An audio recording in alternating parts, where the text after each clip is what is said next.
Mateus no capítulo 13, o verso 24.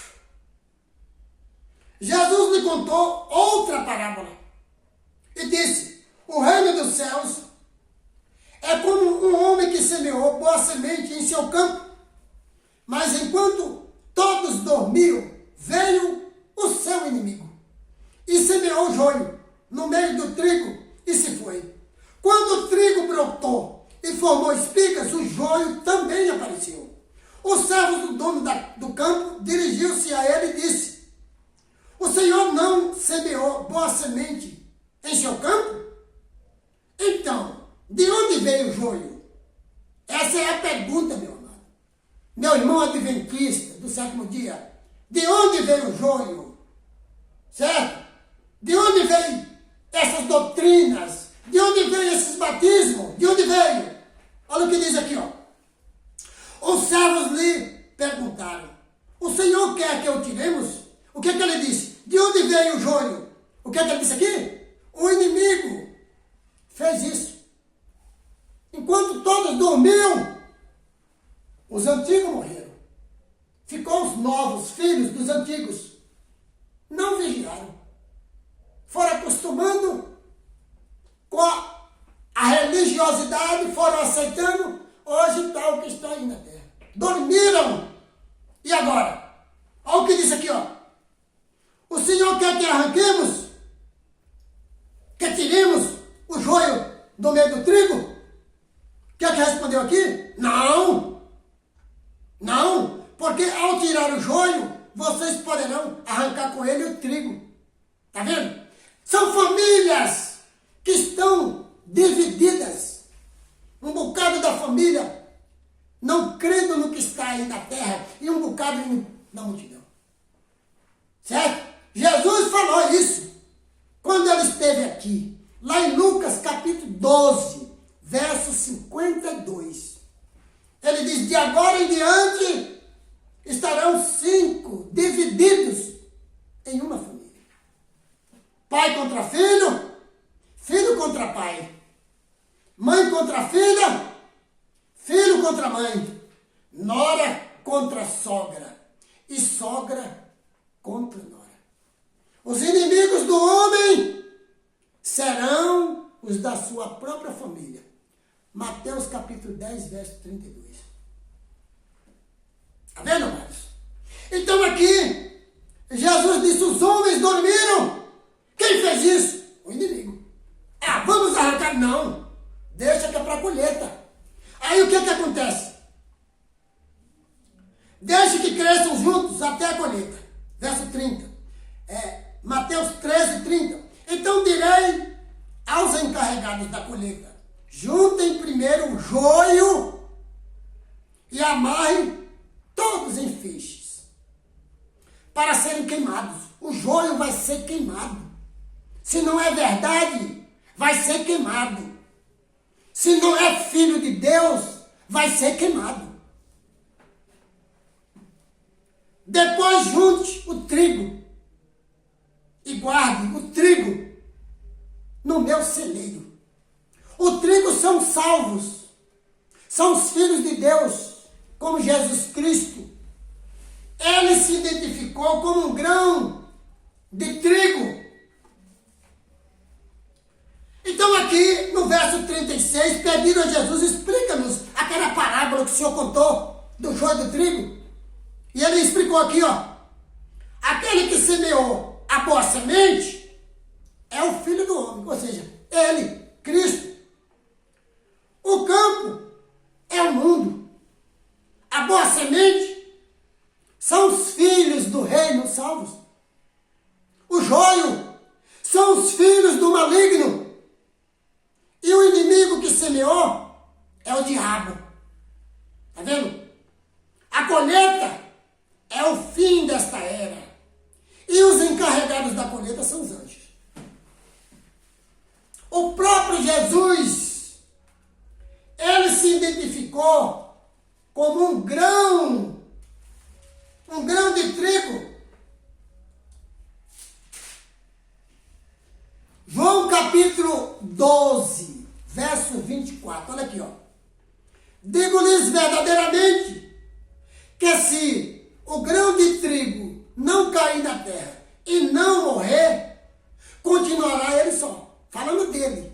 Ele teria que morrer. Mas se ele morrer, o grão de trigo, dará muito fruto. Aquele que ama a sua vida, a perderá. Mas ao passo que aquele que odeia a sua vida neste mundo, a conservará para a vida eterna. Então, Jesus se identificou como um grão de trigo. O trigo representa a verdade. O trigo representa os salvos. Tá? E o trigo representa Jesus.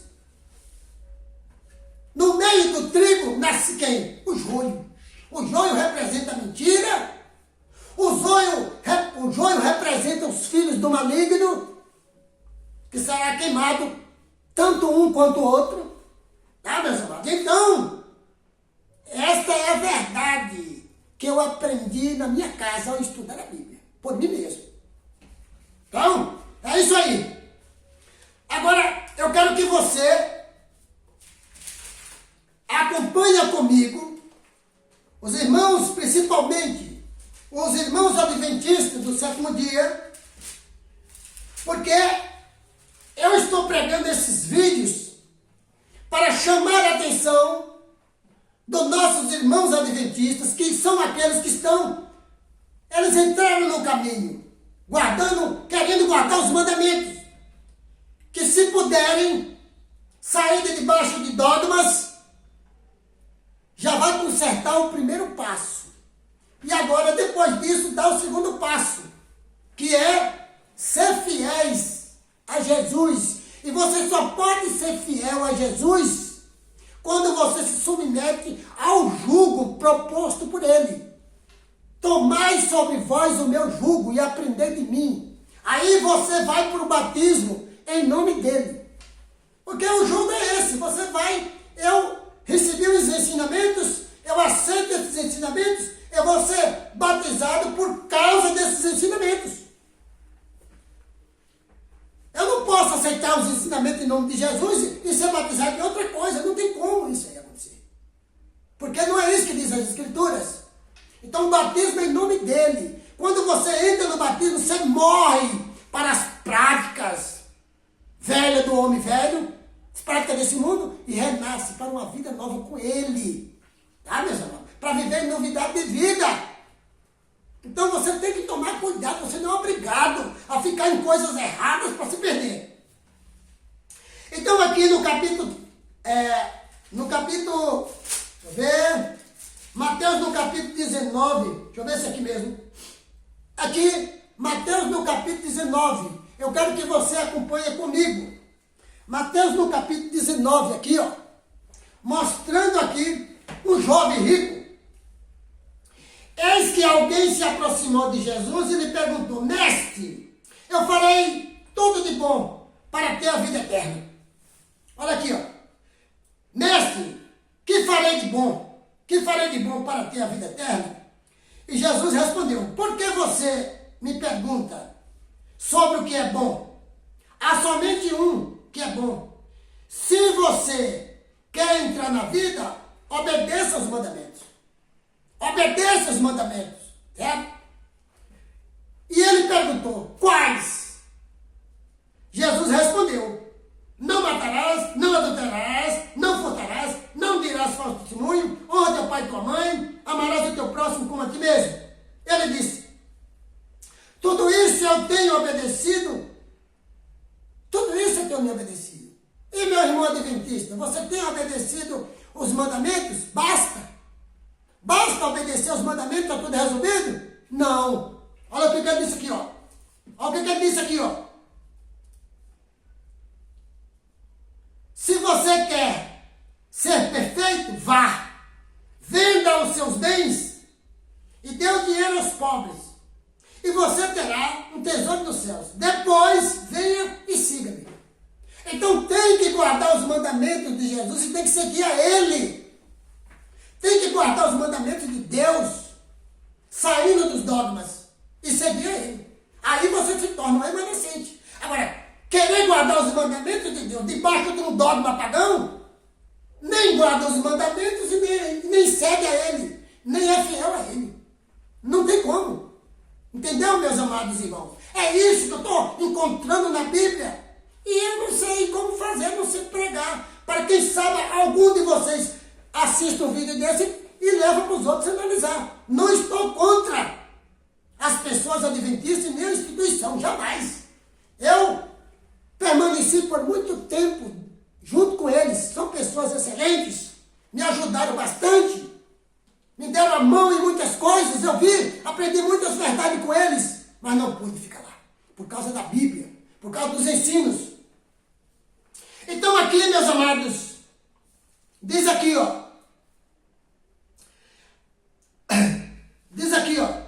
ouvindo isto, o jovem afastou-se, triste, porque tinha muitas riquezas. Então Jesus disse aos discípulos, digo-lhes em verdade, dificilmente o rico entrará no reino de Deus, dos céus. É mais fácil passar um camelo pelo fundo de uma agulha do que um rico entrar no reino de Deus.